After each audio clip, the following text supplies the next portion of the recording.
आज के दिन में हम वचन से जाएंगे, शुरुआत करेंगे पहला कुरिन्थियों का 6 अध्याय उसका 17 पद। First Corinthian chapter 6 verse 17।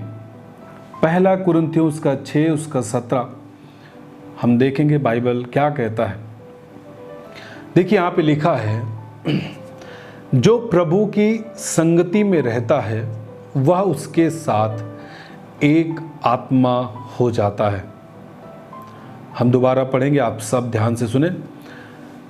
जो प्रभु की संगति में रहता है, यीशु की संगति में रहता है, खुदावन जीवित परमेश्वर की संगति में रहता है, चर्च की संगति में रहता है, वह उसके साथ, यीशु के साथ, परमेश्वर के साथ, पवित्र आत्मा के साथ एक आत्मा हो जाता है। हालेलुया। देखिए, जब बाइबल कह रहा है यहाँ पे एक व्यक्ति को यदि परमेश्वर के साथ एक होना है, यदि वो चाहता है कि मैं परमेश्वर के साथ एक हो जाऊं, तो उसको करना क्या है? उसे करना है प्रभु की संगति।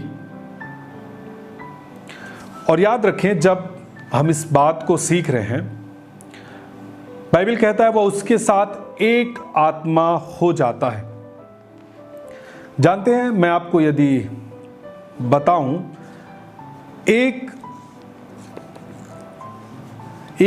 आत्मा का मतलब परमेश्वर की आत्मा और हमारी आत्मा एक हो जाए। अब कैसे एक समझ सकते हैं? ध्यान से सुने। परमेश्वर की आत्मा और हमारी आत्मा जब मिल जाती है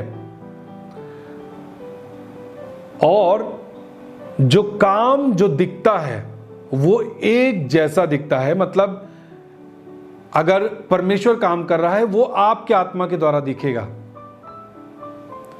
और यदि आप निर्बल हैं, आप कमजोर हैं, आप दुर्बल व्यक्ति हैं, जब परमेश्वर का आत्मा आपके साथ होता है तो आप परमेश्वर के जैसे बलवान बन जाते हैं। यह होता है परमेश्वर की आत्मा के साथ एक होना। जानते, एक होने का मतलब ताकत बढ़ जाएगी। यदि हम कोई काम को करें, जैसे यदि कभी भी हम किसी काम को करना चाहते हैं, मान लीजिए कोई बिजनेस करना चाहते हैं, ठीक है, मैं आपको एक एग्जाम्पल दे रहा हूं, आपको उदाहरण दे रहा हूं। यदि आप कोई बिजनेस करना चाहते हैं, आप कोई शॉप आप ओपन करना चाहते हैं ना, कोई भी बिजनेस हो सकता है, ठीक है, और आप अकेले नहीं कर पा रहे, यदि आपके साथ कोई हो जाए तो मेरे ख्याल से वो चीज संभव आपके लिए हो पाती है। यदि आप बिजनेस करना चाहते हैं, आप उसे कर सकते हैं, अपने बिजनेस को रन कर सकते हैं। ये कब हो पा रहा है? यदि आप कमजोर हैं और आपके साथ एक व्यक्ति आपका साथ दे रहा है, तब आप उस चीज को कर पा रहे हैं। इसका मतलब जब हमारे साथ कोई एक होता है तो ताकत प्रकट होती है, एक पावर रिलीज होती है। जैसे आप राजनीतिक पार्टी को ले लीजिए, ठीक है, जो पार्टी लगता है जिस समय चुनाव के समय की कमजोर हो रही है, तो आप सब देखे होंगे कि कुछ पार्टियां एक हो जाती हैं। एक का मतलब उनका अलग अलग विचार नहीं होगा।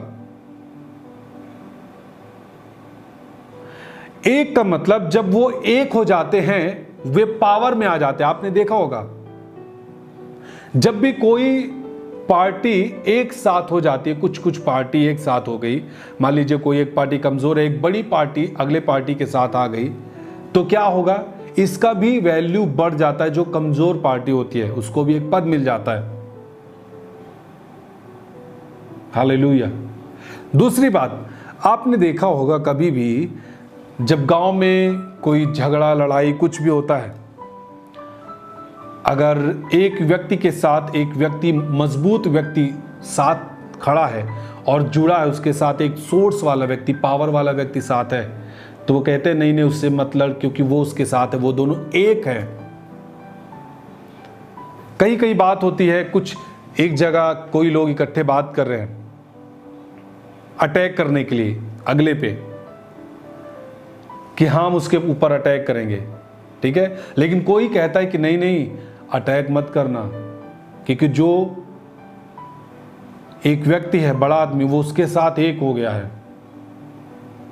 तो इसका मतलब है जब एक हम हो जाते हैं, जब परमेश्वर हमारे साथ एक हो रहा है, इसका मतलब मैं जो कमजोर व्यक्ति हूं, मैं जो नकारा हुआ व्यक्ति हूं, मैं जो असफलता को हमेशा सामना करते आया हूं, हमेशा कोई ना कोई चीजें हमारे ऊपर हावी हुई है, अब वो नहीं हो सकती, क्योंकि जब हम एक हो जाते हैं हम भी पावर में आ जाते हैं। हालेलुया।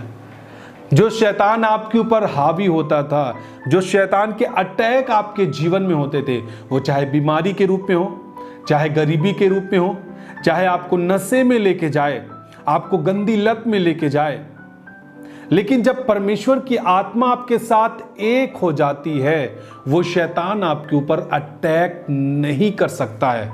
क्यों? क्योंकि वो परमेश्वर की पावर अब मेरी पावर हो चुकी है। परमेश्वर की सामर्थ अब मेरी सामर्थ है। परमेश्वर का बल अब मेरा है, उसकी पवित्रताई अब मेरा भी हिस्सा है, उसकी बुद्धि अब मेरे जीवन का हिस्सा है। क्यों? क्योंकि हम दोनों एक हो रहे हैं, एक आत्मा हो रहे हैं, दो आत्मा नहीं, एक आत्मा हो रहे हैं। हालेलुया। सोच समझने की कोशिश करें। मैं आपको समझाना चाह रहा हूं, हो सकता है आप संसार में आपको लोगों ने छोड़ा है, आपको नकारा है, आपको त्यागा है, ठीक है।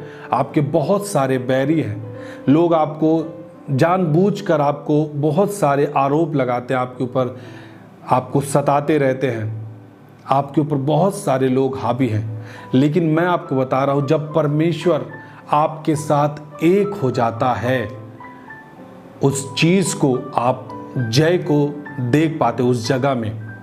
हालेलुया। तब वो चीजें जो आपके ऊपर हावी होती थी अब वो नहीं हो सकती है। क्यों? क्योंकि आप प्रभु के साथ एक हो चुके हैं। अब वो शैतान जो आपकी हानि करता था, है ना, आपके स्वास्थ्य को, आपके शरीर को खराब करता था, आपकी स्पिरिट को खराब करता था, वो अब नहीं कर सकता है, क्योंकि आप अब परमेश्वर की आत्मा के साथ एक हो चुके हैं। हालेलुया। एक बात याद रखें, यदि आप परमेश्वर की आत्मा के साथ एक नहीं हैं, आप हमेशा अटैक अपने जीवन में देखते हैं। हमेशा हो सकता है परमेश्वर के दास आपके लिए प्रार्थना किए हो, आप छुटकारा पा गए, परंतु आप एक नहीं होना चाहते उस आत्मा के साथ, तब फिर वो समस्या आपके जीवन के ऊपर अटैक कर सकती है, वो आ सकती है आपके ऊपर। जिन चीजों से आपने छुटकारा पाया है वो चीजें आपके ऊपर अटैक कर सकती हैं, यदि आप उस आत्मा के द्वारा, परमेश्वर की आत्मा के द्वारा साथ आप एक नहीं हो रहे हैं तो। हालेलुया। सो आपको करना क्या है कि आपको परमेश्वर की आत्मा के साथ कैसे एक हुआ जा सकता है, आपको उसके प्रयास में रहना है। हालेलुया। देखिए, आप अपने जीवन में व्यस्त हैं, हम जानते हैं, सब जो भी इस जीवन में हैं सब कुछ ना कुछ काम को करते हैं, है ना, अपने जीवन यापन में कुछ ना कुछ काम करते हैं, अपनी फैमिली में साथ रहते हैं, आप बहुत कुछ काम है आप देखते हैं, करते हैं। परंतु इन सारी चीज़ों को, कामों को करने के साथ साथ हमें ये भी एक विचार अपने जीवन में रखना है कि हम कैसे परमेश्वर की आत्मा के साथ एक हो सकें। क्योंकि हो सकता है कि आप बहुत आनंदित हो, परंतु अचानक आपके जीवन में दुख आ सकता है। वो दुख नहीं जा रहा। आप कई साल, आप शुरुआती दिनों में जब आप प्रभु के पास आए, आपने छुटकारे को पाया, है ना, आपने बहुत सारी बरकतों को पाया, परंतु बीच में आप अपनी बरकतों को देख रहे हैं कि वो मेरे जीवन से हट रहा है, मेरा स्वास्थ्य जो ठीक ठाक था फिर से खराब हो रहा है। सो आपको इस बात को सोचना पड़ेगा, कहीं ऐसा तो नहीं कि मैं परमेश्वर की आत्मा से अलग हो रहा हूं। जो मेरी आत्मा परमेश्वर के साथ एक थी वो अब दो हो रही है। मैं और परमेश्वर की आत्मा अलग हो रहे हैं। इस बात पे आपको विचार करना होगा। हालेलुया। जानते हैं ये चीजें, परमेश्वर की आत्मा कब आपसे अलग होती है, कब आप एक आत्मा नहीं हो पाते हैं, आप अलग अलग कब हो जाते हैं पता है आपको? जब आप संगति को नहीं करते हैं। बाइबल कहता है जो प्रभु की संगति में रहता है वह उसके साथ एक आत्मा हो जाता है। इसका मतलब है यदि आप संगति में बराबर रहेंगे, जब आप प्रभु की संगति में रहेंगे तभी आप उसकी आत्मा के साथ एक बने रहेंगे। जिस क्षण, जिस समय आप प्रभु की संगति से आप दूर होते हैं, आप परमेश्वर की आत्मा से दूर हो जाते हैं। अब आप एक नहीं परंतु अलग अलग हो जाते हैं। हालेलुया। देखिए मैं आपको बता रहा हूं एक बात, इस दुनिया में यदि आप जी रहे हैं